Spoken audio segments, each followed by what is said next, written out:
నమస్తే, welcome back to mama's kitchen. నేను మీ సుమతి. ఈరోజు వీడియోలో ఇసుక పుల్లు చేపలతో టేస్టీగా మసాలా పులుసు ఎలా చేయాలో చూపించబోతున్నామండి. ఇక్కడ మేము కేజీ చేపలను తీసుకొని ఇందులో అరబద్ద నిమ్మరసం, కొద్దిగా కల్లుప్పు వేసి ఇలా నీట్గా క్లీన్ చేసి పెట్టుకున్నామండి. ఈ పులుసులోకి కావాల్సిన పదార్థాలు: సన్నగా కట్ చేసుకున్న మీడియం సైజ్ ఉల్లిపాయలు 3, అలాగే సన్నగా కట్ చేసుకున్న కొత్తిమీర కొద్దిగా, పొడవుగా కట్ చేసుకున్న పచ్చిమిర్చి 4, అలాగే 2 ఇంచుల దాకా దాల్చిన చెక్క, కొద్దిగా ఇలాచి, అలాగే కొద్దిగా లవంగ మొగ్గలు, అలాగే మసాలా పేస్ట్ కోసం సన్నగా కట్ చేసుకున్న పచ్చి కొబ్బరి ముక్కలు, మీడియం సైజ్ టొమాటో 1 ఇలా కట్ చేసుకొని ఒక మిక్సీ జార్లో వేసి ఇలా మెత్తగా మిక్సీ పట్టుకొని పక్కన పెట్టుకోవాలి. ఇక్కడ మేము తీసుకున్న కేజీ ఫిష్కి సరిపడేలా చిన్న నిమ్మకాయ సైజ్ అంత చింతపండును తీసుకొని ఒకసారి వాష్ చేసి కొద్దిగా నీళ్లు పోసుకొని నానబెట్టుకుంటున్నామండి. ఈ చేపల పులుసులోకి మెంతుల పొడి కోసం స్టవ్ పైన ప్యాన్లో కొద్దిగా మెంతులు, ఆవాలు, జీలకర్ర వేసి ఇలా డ్రై రోస్ట్ చేసుకోవాలండి. ఇవి పూర్తిగా చల్లారిన తర్వాత ఒక మిక్సీ జార్లో వేసి ఇలా మెత్తగా పొడి చేసి పెట్టుకోవాలి. ఈ ఫిష్ పులుసులో ఈ పొడిని కొద్దిగా వేస్తే ఫిష్ ముక్క తినేటప్పుడు నీచు వాసన రాకుండా టేస్టీగా ఉంటుంది.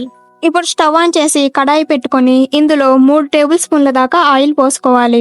ఆయిల్ బాగా వేడైన తర్వాత ఇందులో 2 ఇంచుల దాకా దాల్చిన చెక్క, కొద్దిగా ఇలాచి, లవంగ మొగ్గలు, కట్ చేసుకున్న పచ్చిమిర్చి, 2 రెమ్మల కరివేపాకు వేసి 1 నిమిషం పాటు ఫ్రై చేసుకున్న తర్వాత ఇప్పుడు ఇందులో సన్నగా కట్ చేసి పెట్టుకున్న ఉల్లిపాయ ముక్కలు కూడా వేసి ఇవన్నీ మిక్స్ అయ్యేలా ఒకసారి కలుపుకోవాలి. ఇప్పుడు మంటని హై ఫ్లేమ్లో పెట్టుకొని ఉల్లిపాయలు గోల్డెన్ కలర్లోకి వచ్చే వరకు కలుపుకుంటూ ఫ్రై చేసుకోవాలి.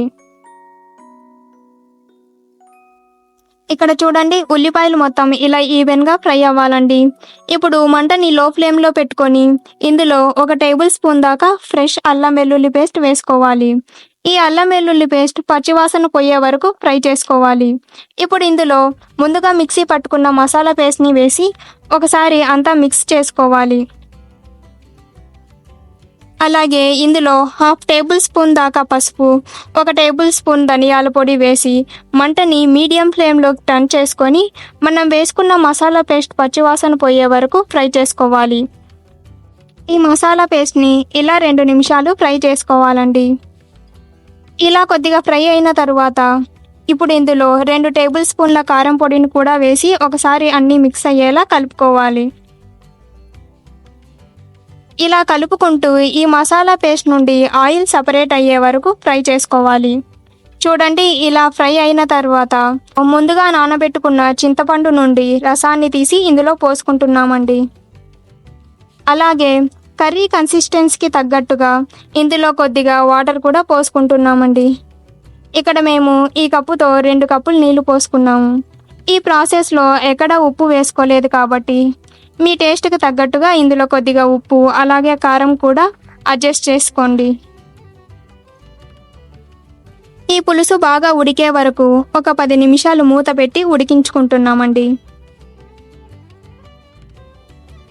ఇప్పుడు మూత తీసి పులుసు ఇలా ఉడుకుతున్నప్పుడు ఇందులో ముందుగా క్లీన్ చేసి పెట్టుకున్న చేపలని ఇలా ఒకదాని తర్వాత ఒకటి పక్కన పులుసులో వేసుకోవాలండి. ఇలా పక్కన వేసుకోవడం వల్ల చేపలు తీసుకునేటప్పుడు విరగకుండా నీట్గా ఉంటాయండి.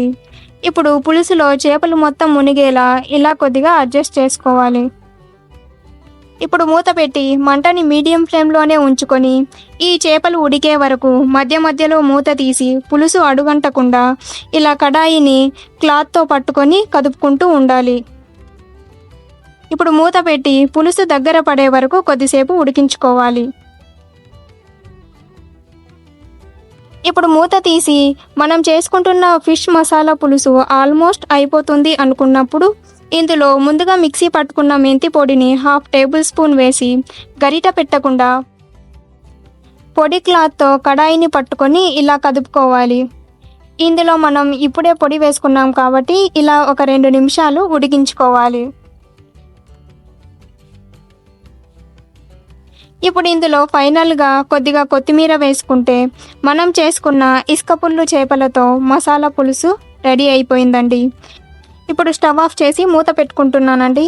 ఈ ఫిష్ పులుసుని బౌల్లోకి సర్వ్ చేసుకొని తర్వాత ప్లేట్లోకి తీసుకునే కంటే డైరెక్ట్గా తినేటప్పుడే ప్లేట్లోకి తీసుకుంటే చేప విరగకుండా ఉంటుంది.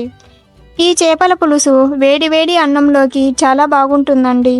ఈ చేపలకి ముళ్ళు ఎక్కువగా ఉండదు కాబట్టి పిల్లలకి ఇలా టేస్టీగా చేసి పెడితే హ్యాపీగా తినేస్తారు. ఈ వీడియో కనుక మీకు నచ్చినట్లయితే లైక్ చేయండి, షేర్ చేయండి. మీరు ఇంట్లో ట్రై చేసి ఎలా ఉందో కమెంట్ చేయండి. బాయ్.